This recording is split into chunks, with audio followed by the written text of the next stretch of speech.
Assalamualaikum warahmatullahi wabarakatuh. Di sini saya membuat video pembelajaran mengenai materi peta geologi. Sebelum lanjut kepada video pembelajarannya, yuk berkenalan terlebih dahulu.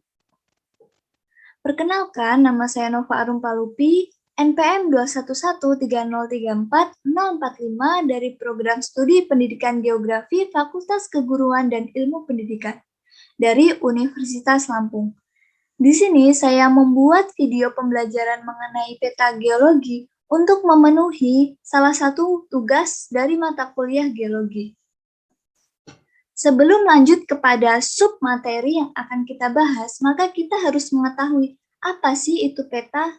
Peta adalah gambaran permukaan bumi yang ditampilkan pada suatu bidang datar dengan skala tertentu. Peta bisa disajikan dalam berbagai cara yang berbeda, mulai dari peta konvensional yang tercetak hingga peta digital yang tampil di layar komputer. Kemudian yang kedua, apa sih itu peta geologi? Peta geologi adalah bentuk ungkapan data dan informasi geologi suatu daerah atau wilayah atau kawasan dengan tingkat kualitas berdasarkan skala. Kemudian lanjut kepada pembahasan saya yang lebih spesifik, yaitu apa sih itu peta geologi tematik? Peta geologi tematik sendiri juga disebut sebagai peta statistik atau peta tujuan khusus yang menyajikan patron penggunaan ruangan pada tempat tertentu sesuai dengan tema tertentu. Berbeda dengan peta rujukan dengan memperlihatkan pengkhususan geografi, seperti hutan, jalan, perbatasan, administrasi. Peta-peta tematik lebih menekankan variasi penggunaan ruangan daripada sebuah jumlah atau lebih dari distribusi geografis.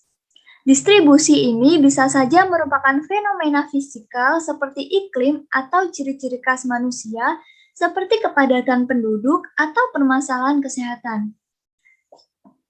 Nah, ini adalah contoh dari peta geologi tematik, yaitu peta geologi Kota Tasikmalaya, Provinsi Jawa Barat.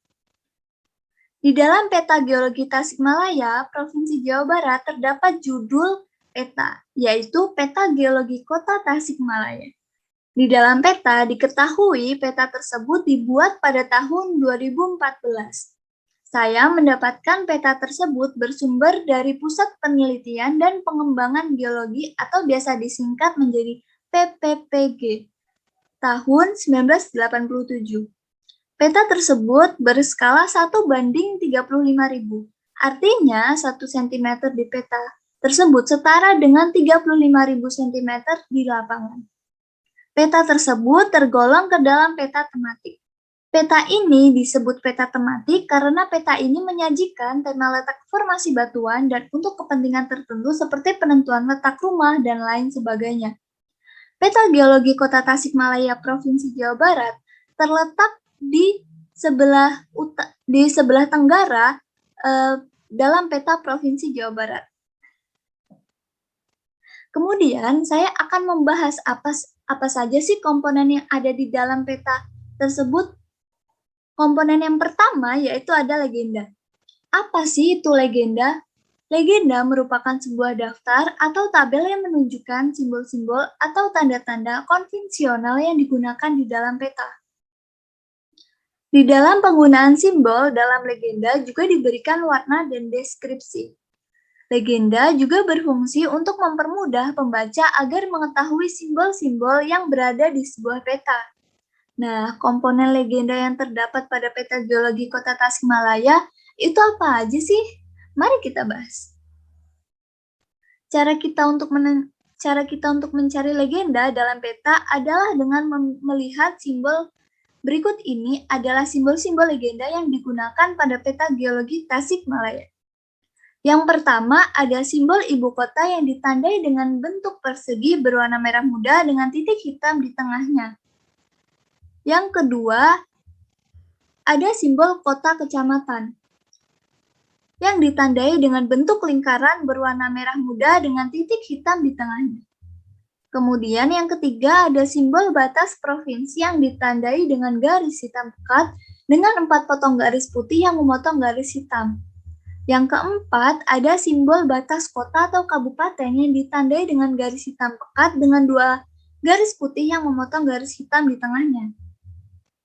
Kemudian yang kelima, ada simbol batas kecamatan yang ditandai dengan adanya garis hitam dengan 6 garis putih sebagai pemotong garis hitam. Yang keenam, ada simbol kelurahan yang ditandai dengan adanya garis hitam dengan 5 garis putih sebagai pemotong garis hitam. Yang ketujuh, ada simbol jalan kereta yang ditandai dengan gambar garis tebal tipis menyerupai rel kereta api.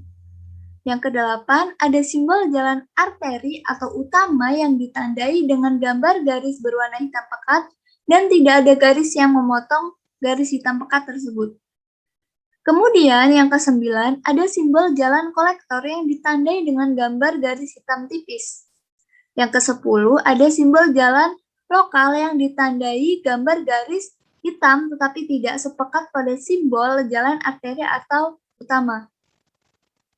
Yang ke-11, ada simbol jalan lain biasanya digambarkan dengan garis tipis berwarna merah. Kemudian yang ke-12, ada simbol jalan setapak yang ditandai dengan gambar garis merah yang terputus-putus. Kemudian yang ke-13, ada simbol induk sungai yang ditandai dengan gambar aliran sungai yang berwarna biru pekat. Nah, kemudian yang terakhir, ada simbol anak sungai. Karena anak sungai lebih kecil daripada induk sungai, maka diberi simbol aliran sungai dengan warna biru yang lebih mudah dibandingkan induk sungai. Nah, untuk memahami dan untuk mencari legenda, maka saya akan memaparkan contoh legenda di dalam peta Tasikmalaya. Yang pertama ada contoh ibu kota. Ibu kota ditandai dengan persegi yang berwarna merah muda dengan titik hitam di tengahnya. Ini adalah contoh ibu kota. Kemudian contoh yang kedua ada kota kecamatan yang ditandai dengan bentuk lingkaran yang berwarna merah muda dengan satu titik di tengahnya yang berwarna hitam. Ini adalah contoh kota kecamatan. Contohnya Kecamatan Purbaratu. Nah, pasti teman-teman sudah paham kan? Jadi legenda itu untuk mempermudah kita mencari suatu tempat di dalam peta. Kemudian, lanjut kepada struktur geologi. Struktur geologi pada peta tersebut ada yang pertama yaitu aluvial, yang kedua yaitu batuan gunung api muda, yang ketiga yaitu breksi gunung api Galunggung, yang keempat yaitu formasi bentang, yang kelima yaitu formasi kali pucang, yang keenam yaitu hasil gunung api muda, dan yang ketujuh yaitu hasil gunung api tua. Nah, supaya teman-teman sekalian paham, maka kita akan membahasnya satu persatu.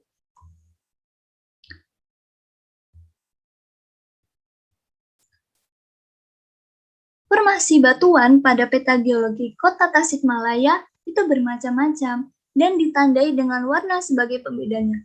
Yang pertama, ada formasi batuan aluvial yang ditandai dengan warna hijau.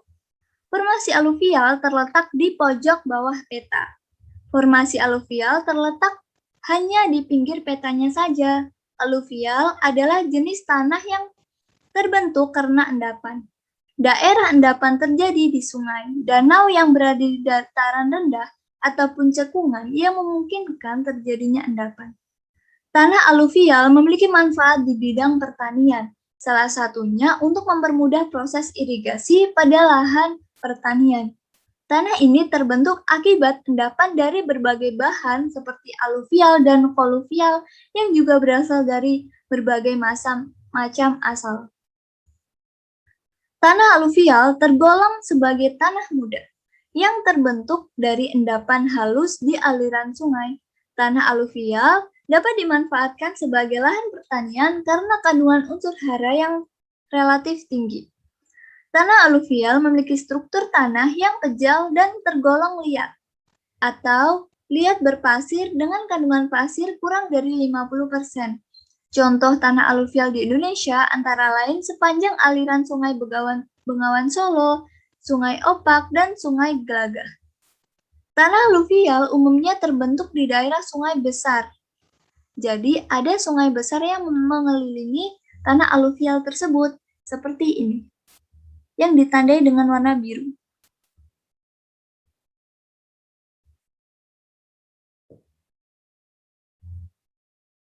Kemudian, endapan ini bersifat terkonsolidasi, sempurna, atau lepas dan mudah tererosi.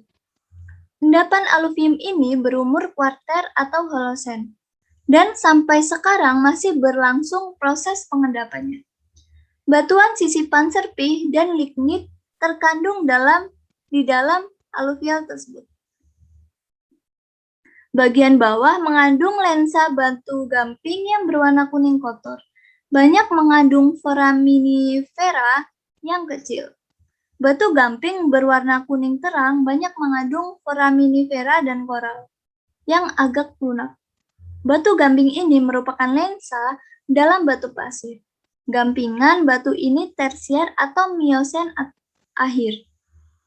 Batuan ini tersebar cukup luas terutama di daerah dataran dan di perbukitan yang rendah. Mengapa wilayah ini disebut formasi aluvial? Karena di sepanjang pinggirnya merupakan sungai, sehingga akan mengendap dan menghasilkan batuan endapan.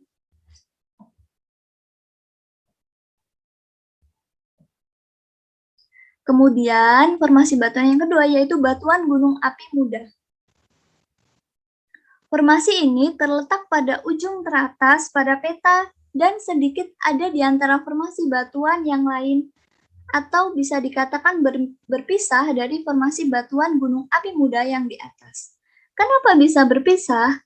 Karena adanya letusan gunung api sehingga formasi batuan pun menyebar di antara formasi batuan yang lainnya.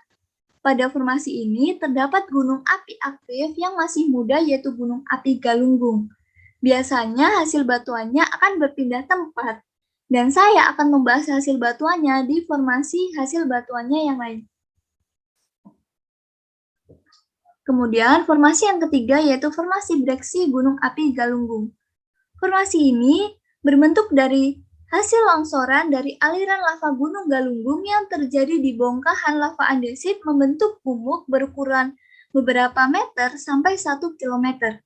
Formasi ini menempati formasi terluas yang ada di dalam peta geologi Kota Tasikmalaya.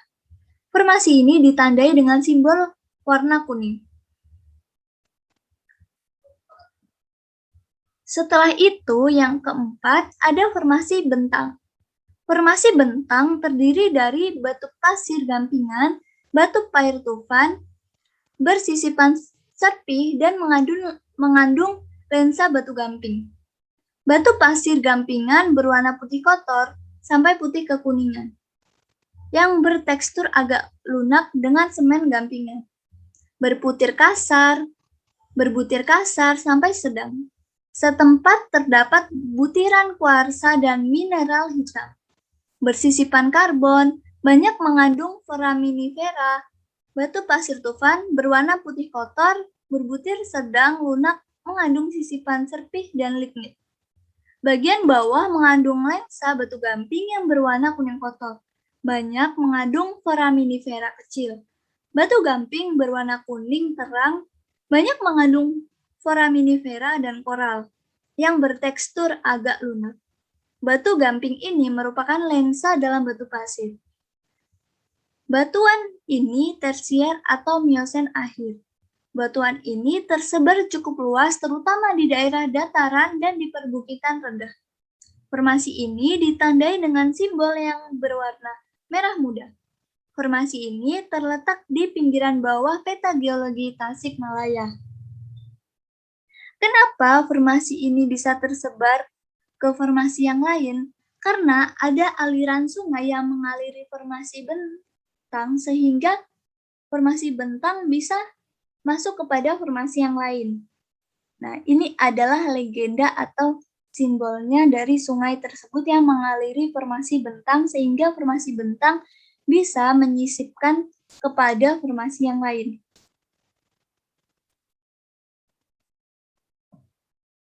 Kemudian yang kelima ada formasi Kali Pucang yang ditandai dengan warna hijau yang pekat.